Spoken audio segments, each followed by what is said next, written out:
So here we are with Dr. Chris Peterson. We are in Toronto, Canada at the International Barbershop Quartet and Chorus Competition. Dr. Peterson, thank you for meeting with me today. Can you tell us where you earned your degrees? Absolutely. I grew up in Maine, and I went to the University of Southern Maine as a voice major, and I also played percussion. I got my bachelor's degree there. Taught the public schools of Maine, teaching middle school and high school for 9 years. And then I went to the University of Maine and got a master's degree in choral conducting. And then I left Maine in 1997 and got a PhD in choral music education at Florida State University. And then I taught at the University of Milwaukee, or University of Wisconsin-Milwaukee, for 6 years. Now I teach at Cal State Fullerton, Southern California. So your current position is at Cal State. Correct. And what kind of programs do you have at Cal State? At Cal State Fullerton, we have a music program of about 450 majors. There are about 37,000 students in the university. It's one of the largest Cal States, if not the largest. And we have 5 choirs, and I work with a wonderful guy named Rob Eistad.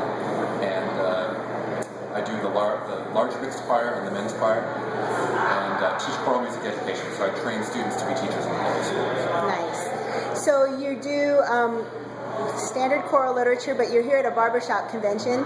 Talk to me about how you got interested in barbershop. Absolutely. You know, barbershop is my hobby, and I've been doing it since 1990. So I've been in it for a little while. And I got involved in barbershop because I sang in a college quartet, but really all we did was we sang one song on a tour each spring. And so I liked barbershop, but I never thought it was something that I would do as a hobby as an adult. My grandfather sang in a chapter in Portland, Maine, and I went to a show with the Portland Downbeasters. And they were a C-level chorus. They weren't a great chorus, but they had a quartet on their show named Second Edition. And when Second Edition came out, I was able to hear them and go, oh my God, this is something I would love to be part of. And from then on, I just looked for an opportunity to barbershop. And a few years later, when I was teaching at Gorham High School in Maine, 3 music educators from a quartet called the Management lost their baritone. And they came to me and asked me if I would sing with them. And I thought it would be a great idea based on my experience with barbershop. And then I sang with them for 10 years. Competed in international and won our district. Nice. So what's your role this week at the International Convention? Well, I sing with the Masters of Harmony now from Santa Fe Springs, and we have a year off because we won the competition 2 years ago. So really, I'm just here to have a great time and listen to lots of barbershop. Although I am the vocal coach of a quartet called Masterpiece, and so we are coaching and they're competing. They've done 2 rounds and have 1 round to go. Yeah, they're doing really well. They have a really good, solid chance at winning the gold this week, thanks to your vocal coaching. So talk to us about why you think barbershop is important to incorporate in a choral program. Well, there were things that barbershop taught me that my traditional music education didn't. And it's not that it couldn't, but it didn't. One of those things is simply really close attention to intonation. I mean, my choirs at Cal State sing beautifully in tune, but I think it has everything to do with the fact that I've learned to listen for intonation, for just intonation. Before I sang barbershop, I used to get the note but not worry about it after that. And so it was a real educational experience for me to sing barbershop as a baritone and have someone say you don't have the right note and have me argue with them and say, no, that's the right note. And they said, yeah, but it's not the right note in tune. And so that was a huge thing. Another thing I think that barbershoppers do that the traditional choral world does at the highest levels, but not at all levels, is express the text.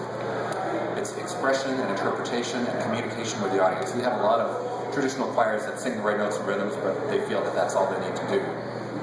And so barbershoppers really try to make the song come alive. And I think whether you're singing Bach or whether you're singing barbershop, that the music has to come alive and be connected to the audience through the art. So that's something I definitely learned through barbershop.